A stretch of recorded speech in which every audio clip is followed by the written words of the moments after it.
Jim, avec ce remaniement ministériel en Ukraine. Oui, c'était annoncé, remaniement majeur du gouvernement. Plus de 50% des membres de ce gouvernement seront remplacés, dont le très populaire Dmytro Kuleba, désormais ex-ministre ukrainien des Affaires étrangères, remplacé par son adjoint. Merci Jim pour ce point sur la situation et pour aller plus loin encore. Bonsoir Frédéric Moreau. Bonsoir. Merci d'être avec nous. Vous êtes chercheur associé à l'IRIS, spécialiste des questions de défense européenne. Et puis nous sommes aussi en direct avec le général Jean-Paul Perruge. Bonsoir général. Vous êtes, je le rappelle, ancien directeur général de l'état-major militaire de l'Union européenne. Général, revenons d'abord sur ces bombardements sur Lviv au lendemain d'une attaque meurtrière à Poltava. Quel est l'objectif de la Russie derrière ces attaques ? Écoutez, c'est le prolongement d'une politique qui dure depuis 2022, qui est une politique de terreur. Il faut écraser, faire peur aux gens, assassiner accessoirement, de façon à montrer que la Russie est capable d'écraser l'Ukraine. C'est en gros, alors il y a des temps forts et puis des temps moins forts, des temps plus faibles, parce qu'on ne peut pas faire effort à coups de missiles tout le temps. La Russie n'en aurait pas la capacité. Mais comme dans le passé, quand elle procédait par des envois réguliers d'un faible nombre de missiles, cela était détruit en grande quantité, presque la majorité. On disait à l'époque 90-95% étaient interceptés. Eh bien aujourd'hui, ils envoient des frappes en diversifiant les points d'application et surtout en multipliant le nombre et la qualité des missiles et des drones envoyés, de manière à saturer les capacités de défense antiaérienne des Ukrainiens et à les affaiblir, puisqu'à chaque fois qu'ils les utilisent, naturellement, il faut les renouveler. Voilà, donc la tactique, ça reste toujours la même, faire pression sur la population ukrainienne, lui faire peur pour aboutir aux objectifs que Vladimir Poutine s'est déclaré au début de cette guerre. Frédéric Moreau, ce type d'attaque, elle va clairement se reproduire. Jusqu'où ira Vladimir Poutine ? Vladimir Poutine ira jusqu'au bout. Ça fait partie des certitudes dans les paramètres de température et de pression qui sont constitutifs de cette guerre. Et il n'y a pas de retour en arrière possible après tout ce qui a été fait aussi. Non, il n'y a pas. Première certitude, Vladimir Poutine ira jusqu'au bout. Et donc, tant qu'il sera là, la Russie ira jusqu'au bout. On peut toujours brûler des cierges en espérant qu'il passe de l'autre côté, mais pour l'instant, il ira jusqu'au bout. Deuxième certitude, les Ukrainiens iront aussi jusqu'au bout. Parce que s'ils capitulent, il n'y a plus d'Ukraine. Troisième certitude, les Occidentaux ne feront pas plus que ce qu'ils font maintenant. Soit qu'ils ne le veulent pas, comme les Américains, pour toute une série de raisons qui sont bien connues, peur de l'escalade, peur d'une désintégration de la Russie avec l'arrivée au pouvoir de gens encore plus radicaux que Poutine, politique intérieure, etc. Les Européens soit ne le veulent pas comme les Allemands, soit ne le peuvent pas comme les Britanniques et comme les Français. Soit ne le peuvent, ni ne le veulent comme les Italiens ou d'autres Européens. Donc nous avons ces trois paramètres de départ. Quatrième constat, la situation se dégrade. Elle se dégrade militairement pour l'Ukraine. Il y a le grignotage que l'on constate tous les jours et qui effectivement est à l'avantage de la Russie. C'est dans des zones très stratégiques pour le coup. Dans des zones stratégiques. N'exagérons rien, ils ne sont pas non plus aux portes de Kramatorsk et encore moins aux portes de Kiev. Mais quand même, c'est un grignotage. Il y a plus grave que cela. Il y a la destruction de toutes les infrastructures civiles, énergétiques, industrielles, agricoles de l'Ukraine. Qui est la stratégie de Vladimir Poutine depuis longtemps maintenant. De Vladimir Poutine. Il a déjà pris tout le bassin minier, détruit le cœur battant de l'industrie minière, des aciéries, Azov, etc. Il a préempté une grande partie des terres agricoles du Donbass. La grande partie des richesses de l'Ukraine sont détruites. Si à la fin de la guerre, Vladimir Poutine se retrouve avec une Ukraine qui est un État croupion parce que sa façade maritime a été mangée, parce que ses infrastructures industrielles sont détruites, il aura en partie gagné, plus encore que les 18% ou 20% des terres du Donbass. Dans ces conditions, la question qui se pose, c'est qu'est-ce qu'on peut faire ? qu'est-ce qu'on peut faire ? La solution idéale, celle que moi j'appellerais de mes voeux, ce serait de donner enfin que les pays occidentaux, Amérique en tête, donnent à l'Ukraine les moyens de se battre définitivement. Malheureusement, mais vous le disiez, ça n'arrivera pas. Ils ne veulent pas. Ça n'arrivera pas. On a Chamberlain à Washington. On envoie des avions quand même récemment. Non, mais attendez, c'est pas sérieux. Les Américains ont tout fait pour freiner. Ils n'ont pas envoyé d'avion. Pas les Américains. Les Américains n'ont pas envoyé d'avion et il se dit qu'ils ont tout fait pour freiner la formation des pilotes ukrainiens. Donc non, ce n'est pas vrai. Ils sont sur une ligne de crête. Ils craignent l'escalade. On a Chamberlain à Washington et Daladier à Berlin. C'est ça la vérité. Bon, et quant à Emmanuel Macron, il est affaibli intérieurement et il est bien isolé en Europe. Et celui qui était le plus en pointe sur le sujet, Boris Johnson, n'est plus au pouvoir. Donc qu'est-ce qu'on peut faire ? C'est la question générale, justement. Aujourd'hui, on se retrouve totalement coincé. On parlait d'une situation qui reste plus ou moins la même depuis de longs mois, avec ces attaques qui se multiplient, côté russe notamment. On est bloqué aujourd'hui ? Oui, on est bloqué aujourd'hui et on est dans une situation, il faut bien observer le temps dans lequel nous vivons. Nous sommes à quelques semaines de l'élection présidentielle aux États-Unis et Vladimir Poutine ne l'ignore pas. Il a prévu naturellement toutes les éventualités, en particulier celle de l'élection de Donald Trump, qui ne cesse de faire observer qu'il a une très bonne relation avec le président Poutine et qu'il en a une bonne aussi avec le président Zelensky. Donc de là à penser que lui, qui a déclaré d'ailleurs qu'il réglerait le problème en 24 heures, est une solution où on constate les faits produits, c'est-à-dire l'avancée des Russes en Ukraine, et puis qu'on négocie donc un cessez-le-feu, en fait, en faisant pression sur les Ukrainiens, en leur disant si vous acceptez pas ça, vous n'aurez pas une aide supplémentaire de notre part. C'est une manière de les obliger d'accepter un oukase ou un constat de situation que les Ukrainiens n'approuvent pas, bien entendu, mais contre lequel ils auront du mal à s'élever, faute de puissance, vous voyez. Et donc, ce qui a été dit tout à l'heure, je le partage par Frédéric, c'est-à-dire que les Occidentaux, dans leur ensemble, ont fait preuve d'incohérence, puisqu'ils ne veulent pas que l'Ukraine perde, mais si on part sur la reconnaissance... Voilà, on ne leur a pas donné les moyens, absolument. Qu'on ne fasse pas croire que les généraux américains ne connaissent pas la nature du rapport de force en quantité, en qualité. Et si on veut que les Ukrainiens, qui sont moins nombreux, puissent compenser leur infériorité numérique, eh bien, il faut leur donner en quantité et en qualité des systèmes d'armes modernes pour défaire les Russes. C'est ce que l'on n'a pas fait jusqu'à maintenant, à commencer par les États-Unis.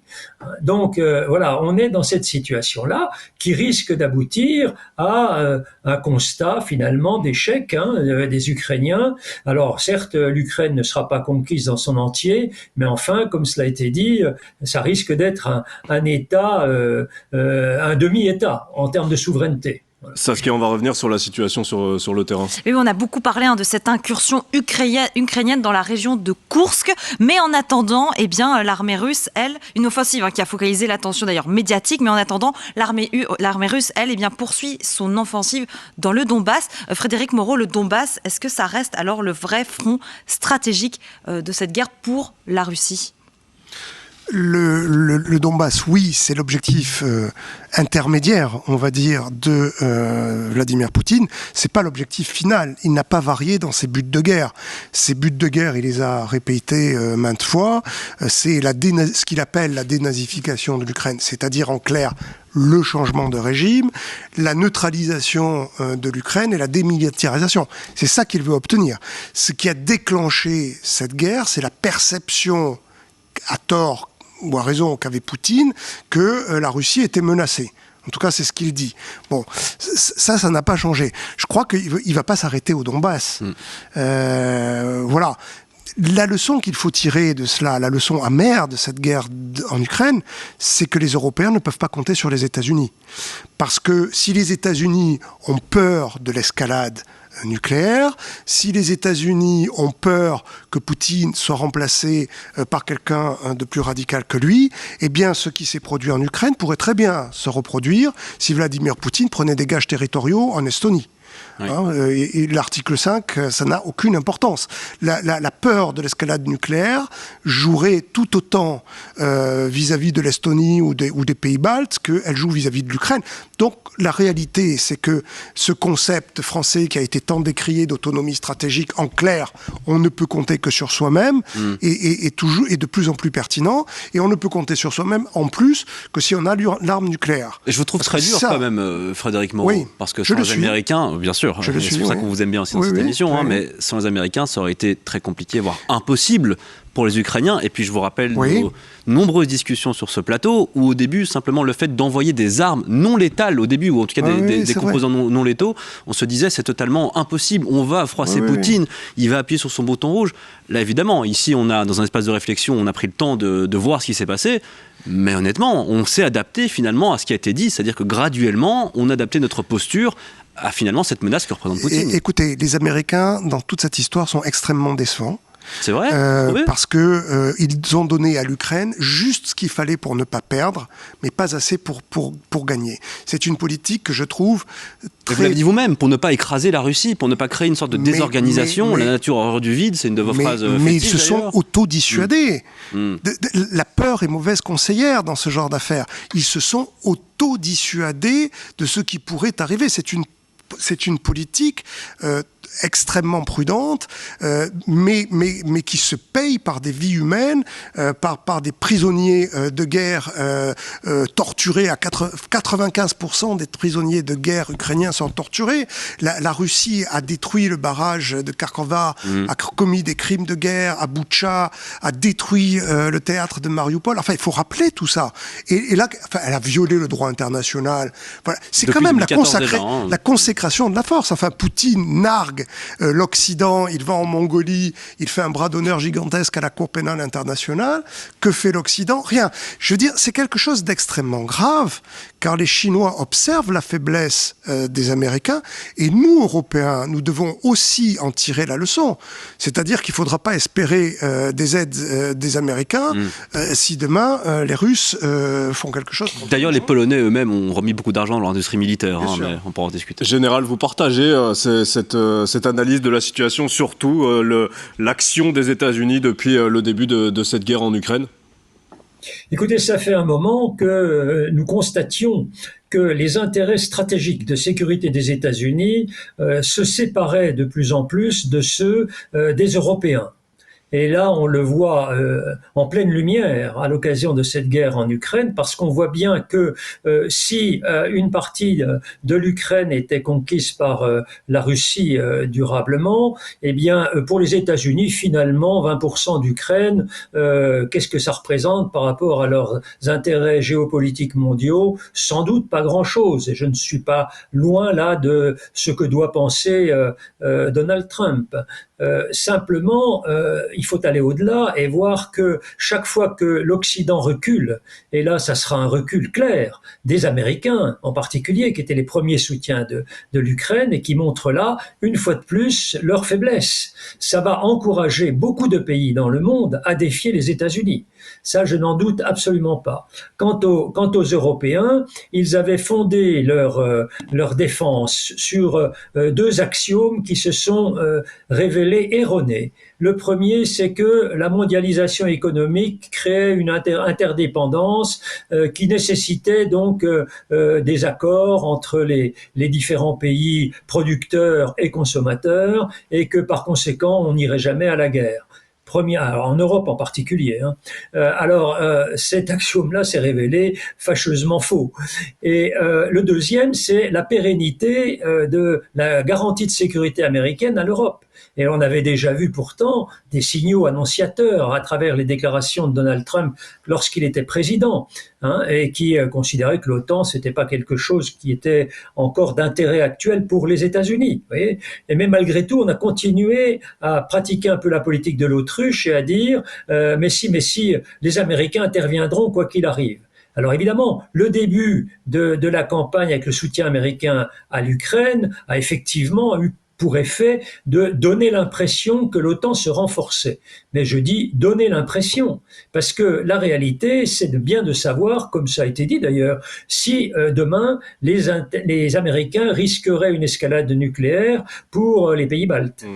Ça, on peut se poser la question. Ça montre que aujourd'hui, les Européens sont nus et qu'il va falloir vraiment qu'ils travaillent ensemble s'ils veulent ménager leur espace de sécurité en Europe. Il nous reste 5 petites minutes, Jody, on va justement revenir sur cette menace nucléaire qu'on évoquait. Oui, parce que Raphaël Grossi, le patron de l'AIEA, a rencontré encore hier Volodymyr Zelensky. C'est sa 10e visite en personne depuis le début de la guerre. Frédéric Moreau, est-ce qu'il faut s'inquiéter ? Non, absolument pas. Il y a, de mon point de vue, aucun risque que les Ukrainiens attaquent la centrale de Koursk. Absolument pas. C'est une vieille centrale de type Tchernobyl, mais c'est pas un objectif militaire. Un accident de manière plus large. Mais non, mais un accident. Il n'y a pas de combat autour de la centrale de Koursk, à ma connaissance. Et de manière générale, Frédéric Moreau, faut-il s'inquiéter plutôt de la menace nucléaire brandie par la Russie une nouvelle fois? Alors ça, c'est une autre question. Ça, c'est une question tout à fait différente. Faut-il s'en inquiéter? Ma réponse est non. Ma réponse est non. C'est-à-dire que nous avons désarmé intellectuellement. Nous, les puissances nucléaires, en tout cas les États-Unis, la France et le Royaume-Uni, qui sont partis au Conseil de sécurité, se sont auto-dissuadés de la menace nucléaire russe. Cette menace nucléaire russe a fonctionné. Elle nous a dissuadés. Elle a marché. C'est-à-dire qu'il s'est passé ce phénomène que les spécialistes appellent la sanctuarisation agressive. Je t'attaque, mais tu ne peux pas répondre parce que si tu réponds, je te vaporise. Bon, mais nous avons aussi l'arme nucléaire. Donc cette menace-là ne pèse pas contre nous. Elle ne peut pas peser contre nous. Il faut l'ignorer alors, Frédéric Moreau? C'est Churchill qui disait, dans une guerre, la principale chose dont il faut avoir peur, c'est de la peur elle-même. Nous avons peur de ça, mais les Russes ont aussi peur, les Russes tiennent aussi à leurs enfants, ils tiennent aussi à Saint-Pétersbourg, ils tiennent aussi à Moscou. C'est dans nos têtes que tout ça. La dissuasion, c'est une affaire mentale, en fait. C'est faire peur à l'ennemi. Poutine nous a fait peur. Il continue de nous faire peur. Et c'est vrai qu'il a mis des lignes rouges à chaque fois. Oui, mais ces lignes rouges... Mais c'est des menaces qui sont restées sans conséquence. Alors d'abord, ces lignes rouges, la plupart du temps, on se les a inventées nous-mêmes. Hein. Donc voilà, il n'y a que quelques lignes rouges mises par Poutine. Bon, encore une fois, la seule chose dont il faut y avoir peur, c'est la peur. Les Russes savent très bien que nous sommes aussi des puissances nucléaires. Général, sur un dernier mot, il nous reste 2 minutes sur cette dissuasion nucléaire. Selon vous, il ne faut pas s'inquiéter aussi de cette menace brandie à chaque fois, il faut le dire, à chaque nouvelle étape dans cette guerre par la Russie et par Vladimir Poutine? Mais bien sûr, le domaine du nucléaire, c'est un domaine de non-emploi dans la guerre. C'est un domaine de la dissuasion. Tous les pays nucléaires du monde aujourd'hui le savent. Celui qui va utiliser du nucléaire dans un conflit quel qu'il soit s'expose à une riposte nucléaire parce que personne ne prendra le risque d'être frappé en premier. Et M. Poutine le sait très bien. Donc ça veut dire que tout ça, c'est dans le discours, et c'est un discours qui est, une fois de plus, destiné à faire peur à nos opinions publiques occidentales aussi, pour qu'elles fassent pression sur les gouvernements. Mais moi, je ne crois pas, et je le dis depuis le début, je ne crois pas du tout à des interventions nucléaires de la Russie dans un conflit conventionnel tel que celui de l'Ukraine. Le nucléaire s'engage pour des intérêts vitaux, c'est-à-dire existentiels. L'existence de la Russie, 17 millions de kilomètres carrés. On a bien vu que le fait d'avoir perdu 1300 km² à la suite de l'offensive ukrainienne ne déclenche pas du tout les foudres nucléaires du Kremlin. C'est évident. Le Kremlin sait trop bien que engager le nucléaire, c'est aller à la disparition de la Russie, de Saint-Pétersbourg, de Moscou et du reste, et de M. Poutine. Donc ils ne sont pas suicidaires à ce stade, loin de là.